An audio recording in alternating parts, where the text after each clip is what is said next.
Hello दोस्तों, नमस्कार। स्वागत है आपका फिर से नई वीडियो में। दोस्तों आज की वीडियो में हम देखने वाले हैं सर्वोच्च न्यायालय की शक्तियों का वर्णन कीजिए। तो चलिए दोस्तों देख लेते हैं सर्वोच्च न्यायालय की शक्तियाँ।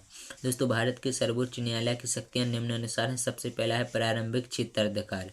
दोस्तों ऐसे विवाद जो देश के अन्य न्यायालयों में नहीं जाते, केवल सर्वोच्च न्यायालय में ही प्रस्तुत होते हैं। दोस्तों ऐसे विवाद जो देश के अन्य न्यायालयों में नहीं जाते और केवल सर्वोच्च न्यायालय में ही प्रस्तुत होते हैं दोस्तों। और इसकी जो पहली कड़ी है राज्यों के मध्य विवाद।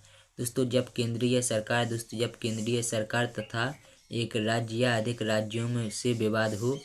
और दूसरा है कि जिस विवाद में एक ओर केंद्रीय सरकार तथा दूसरी ओर एक या कुछ राज्य हों, एक केंद्रीय सरकार तथा एक राज्य या अधिक राज्यों के मध्य विवाद हो। तीसरा है यदि विवाद दो राज्यों के मध्य हो। दूसरा है मौलिक अधिकारों से संबंधित विवाद। दोस्तों नागरिकों के मौलिक अधिकारों की रक्षा के लिए सर्वोच्च न्यायालय को समुचित कार्यवाही करने की शक्ति प्राप्त है। दूसरा है दोस्तों अपीलीय क्षेत्राधिकार। दोस्तों सर्वोच्च न्यायालय भारत का अंतिम अपीलीय न्यायालय है और सर्वोच्च न्यायालय के अपील संबंधी क्षेत्राधिकार को 3 भागों में बांटा जा सकता है। सबसे पहला है संवैधानिक अपील। दोस्तों यदि किसी मामले में संविधान की व्याख्या का प्रश्न निहित है तो दोस्तों उसकी अपील सर्वोच्च न्यायालय में की जा सकती है। दोस्तों दूसरा है दीवानी अपीलें और सर्वोच्च न्यायालय में उस दीवानी मुकदमे की अपील की जा सकती है दोस्तों जब वहीं उच्च न्यायालय यह प्रमाणित कर दे कि मुकदमा सर्वोच्च न्यायालय में अपील के योग्य है। तीसरा है दोस्तों फौजदारी की अपीलें। दोस्तों सर्वोच्च न्यायालय में निम्नलिखित फौजदारी की अपीलें की जा सकती हैं। सबसे पहला है यदि उच्च न्यायालय ने निम्न न्यायालय के निर्णय को बदलकर किसी व्यक्ति की मृत्यु दंड और आजीवन कारावास या 10 वर्ष का कारावास का दंड दिया हो।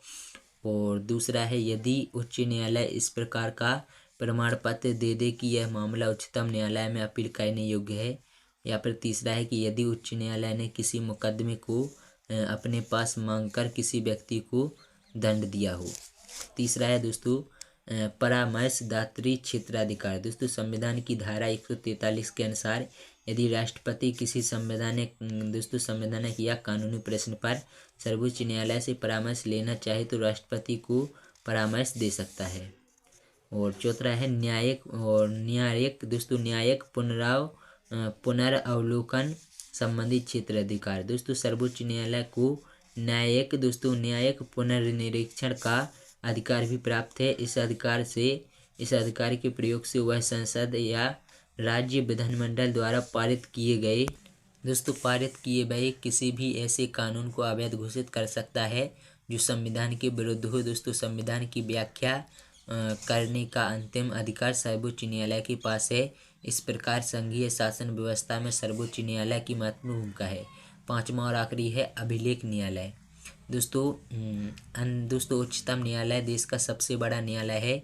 दोस्तों यह अभिलेख न्यायालय के रूप में कार्य करता है। इसका अर्थ यह है कि दोस्तों इसके निर्णय का रिकॉर्ड रखा जाता है तथा अन्य वैसे मुकदमे आने पर दोस्तों उनका हवाला दिया जाता है। अभिलेख न्यायालय के 2 अर्थ हैं।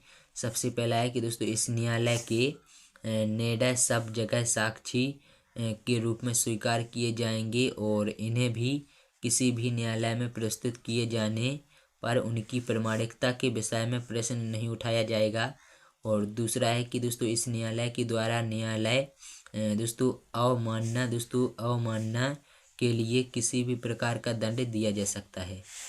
दोस्तों छठवां है अन्य कार्य। दोस्तों सर्वोच्च न्यायालय उपयुक्त अधिकारों के अतिरिक्त निम्नलिखित कार्य भी करता है। सबसे पहला है अपने अधीनस्थ न्यायालयों का निरीक्षण एवं जांच।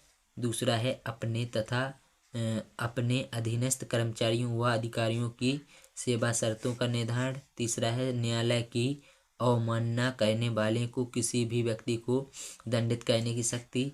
सर्वोच्च न्यायालय के कार्य एवं व्यवहार से हमारे देश में लोकतंत्र की जड़ें मजबूत हुई हैं तथा नागरिकों के मौलिक अधिकार सुरक्षित हुए हैं। तो दोस्तों आशा करता हूँ आप लोगों को वीडियो पसंद आएगी। वीडियो पसंद लाइक में शेयर करना, चैनल पर सब्सक्राइब करना भूलें। चलिए दोस्तों मिलते हैं अगली वीडियो में किसी नए टॉपिक के साथ में। तब तक के लिए नमस्कार, जय हिंद, जय भारत, वंदे मातरम।